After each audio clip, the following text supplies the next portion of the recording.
여러분, 한국 태양광 발전, 잠재력이 엄청나다는 말 많이 들어보셨죠? 그런데 또 한편으로는 문제가 많다는 얘기도 심심치 않게 들려요. 대체 뭐가 진실일까요? 오늘 이 복잡하게 얽힌 태양광의 세계, 그 실체를 제가 한번 명확하게 파헤쳐 보겠습니다.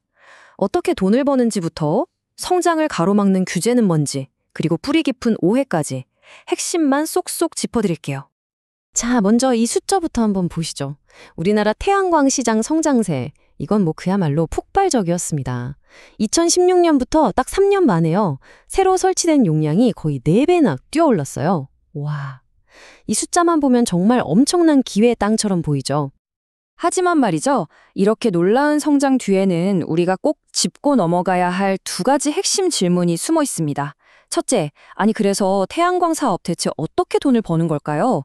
그리고 둘째, 이 엄청난 성장의 발목을 잡고 있다는 그 보이지 않는 벽의 정체는 과연 뭘까요? 네, 그래서 오늘 바로 이 네 가지 순서로 한국 태양광의 진짜 모습을 한번 파헤쳐 보겠습니다.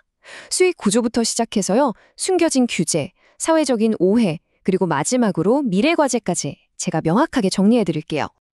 자, 그럼 첫 번째 순서입니다. 태양광으로 돈 버는 세 가지 방법. 대체 어떻게 수익을 내는 걸까요? 태양광으로 돈을 버는 방법, 그러니까 생산한 전기를 파는 방법은요, 크게 세 가지가 있습니다. 바로 현물 시장, RPS 장기 계약, 그리고 PPA 장기 계약. 오, 이름만 들으면 좀 복잡해 보이죠? 근데 알고 보면 각각의 성격이 아주 뚜렷하고 명확합니다. 첫 번째, 현물 시장. 이건 말 그대로 주식 시장 생각하시면 돼요. 매일매일 전력 가격이 막 춤을 춥니다. 가격이 폭등하면 대박이 터지는 거고요. 반대로 폭락하면 쪽박을 찰 수도 있는 딱 전형적인 고위험, 고수익 모델이라고 할 수 있죠. 자, 두 번째, RPS 장기 계약은요, 현물 시장이랑 완전히 정반대예요. 이건 뭐랄까, 아주 안전한 정부 채권 같은 느낌? 발전공 기업이랑 무려 20년 동안 고정된 가격으로 계약을 맺는 겁니다. 수익이 따박따박 예측되니까 은행에서 대출받기에는 정말 최고죠. 하지만 큰 수익을 기대하기는 어려운 저위험, 저수익 구조라고 보시면 됩니다. 마지막으로 PPA 장기 계약은 딱 그 중간 지점입니다. 이건 비유하자면 우량 기업의 회사채에 투자하는 거랑 비슷해요. 삼성전자 같은 민간 기업하고 직접 장기 계약을 맺는 방식이거든요. 위험도 수익도 딱 중간 정도. 특히 요즘 아리백 달성해야 하는 기업들이 많아지면서 이걸 찾는 곳이 많아져서요. 앞으로 점점 더 중요해질 겁니다. 자, 이 표를 보시면 한눈에 정리가 되시죠? 나는 한 방을 노리겠다 하시면 현물시장, 나는 따박따박 안정적인 게 최고다 하면 RPS, 그리고 그 사이에서 균형을 잡고 싶다 그러면 PPA. 어때요?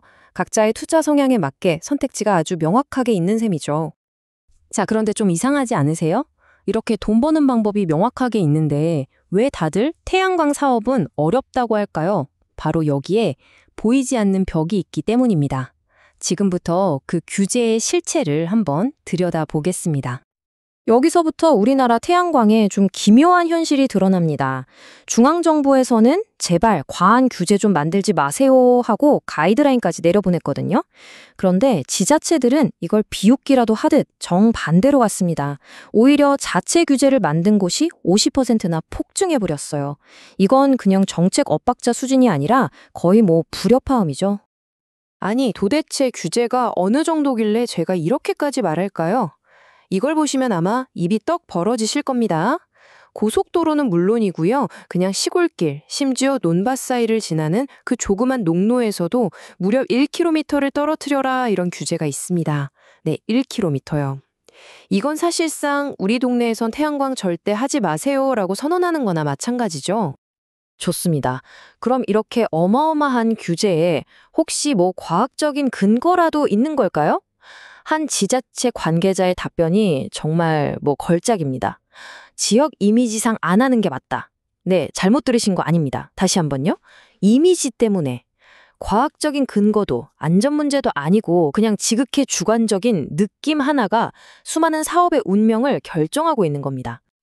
이게 도로만 그런 게 아니에요. 주거지역 규제는 더 심각합니다. 아니, 고작 10가구만 모여 살아도 거기서 최대 1km까지 떨어지라고 해요.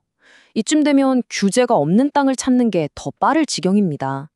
이걸 해외 사례랑 비교해 보면요. 상황이 얼마나 비상식적인지 더 명확해집니다. 자, 미국이나 캐나다를 한번 볼까요? 거기는 화재 안전이라는 아주 명확한 이유로 딱 45m 정도만 떼면 됩니다. 그런데 우리나라는요. 경관 보전이라는 애매모호한 이유로 최대 1000m. 규제의 목적도, 그 수준도 모든 면에서 이건 뭐 비교 자체가 좀 민망할 정도죠. 그럼 그 결과가 어땠을까요? 당연히 처참하죠. 한 연구를 보니까 이런 규제들을 다 적용하고 나면요. 태양광을 설치할 수 있는 땅이 1%도 안 남는 곳이 수두룩해요. 한평군 같은 경우는 고작 0.78%. 와, 이건 그냥 터업하기가 좀 어렵다. 이 수준이 아니라요. 아예 불가능하게 만들어버리는 겁니다. 아니, 대체 왜 이렇게까지 비합리적인 규제를 만드는 걸까요? 그 뿌리 깊은 곳에는요, 바로 태양광을 둘러싼 아주 단단한 오해들이 자리 잡고 있습니다. 지금부터 그 오해들 제가 하나씩 깨부셔 보겠습니다. 자, 첫 번째 오해입니다. 태양광 패널은 중금속 덩어리라서 땅이랑 물을 오염시킨다? 이거 진짜 많이 들어본 얘기죠? 결론부터 딱 말씀드리면요. 전혀 사실이 아닙니다. 우리나라에서 쓰는 패널의 99%는 주성분이 실리콘, 그러니까 그냥 모래 성분이에요. 그 논란이 되는 카드뮴 패널은 아예 국내에 들어온 적도 없고요. 심지어 패널 씻을 때도 무슨 독한 화학약품 쓰는 게 아니라 그냥 빗물이나 깨끗한 물로 합니다. 두 번째 오해. 전자파는 어떨까요? 태양광 패널에서 암을 유발하는 무시무시한 전자파가 나온다, 이런 괴담도 있잖아요. 이것도 이미 팩트체크 끝난 얘기입니다. 패널 자체에서는요, 전자파가 아예 안 나와요. 전기를 바꿔주는 인버터에서 아주 조금 나오긴 하는데요. 그 양이 어느 정도냐면요. 바로 여러분이 지금 쓰고 계실지도 모르는 노트북 있죠? 그거의 150분의 1 수준입니다. 그냥 신경 쓸 필요가 전혀 없는 수준인 거죠. 자, 마지막 세 번째 오해입니다. 태양광 단지 옆에 살면 빛 반사 때문에 눈이 부셔서 살 수가 없다. 경관을 다 망친다. 이런 걱정들도 많으시죠? 이건요, 상식적으로 한번 생각해보면 아주 간단한 문제입니다. 태양광 패널은 빛을 반사해서 돈을 버는 게 아니잖아요. 빛을 흡수해야 돈을 버는 물건이죠. 그러니까 당연히 빛을 최대한 흡수하도록 반사 방지 코팅이 다 되어 있습니다. 실제 빛 반사율을 재보면요. 일반 유리창이나 심지어 물표면보다도 훨씬 낮아요. 자, 이제 한번 정리해 볼까요? 돈을 버는 방법은 명확하게 있고요. 그걸 막는 규제는 비합리적이고 또 그 규제의 근거가 되는 오해들은 사실이 아니었습니다. 그렇다면 한국 태양광의 미래를 위해서 우리에게 남은 진짜 과제는 과연 무엇일까요? 돈을 버는 방법도 지금의 기술도 사실 이미 충분합니다. 그리고 사람들의 걱정 대부분이 오해라는 것도 우리는 확인했죠. 그렇다면 말입니다. 한국 태양광의 미래를 가로막고 있는 가장 큰 장벽은 과연 더 뛰어난 패널 기술일까요? 아니면 과학적 사실 대신에 이미지나 느낌 같은 막연한 것들을 앞세우는 바로 우리의 낡은 인식일까요? 어쩌면 진짜 혁신이 필요한 곳은 첨단 기술을 만드는 연구실이 아니라 바로 우리들의 머릿속일지도 모르겠습니다.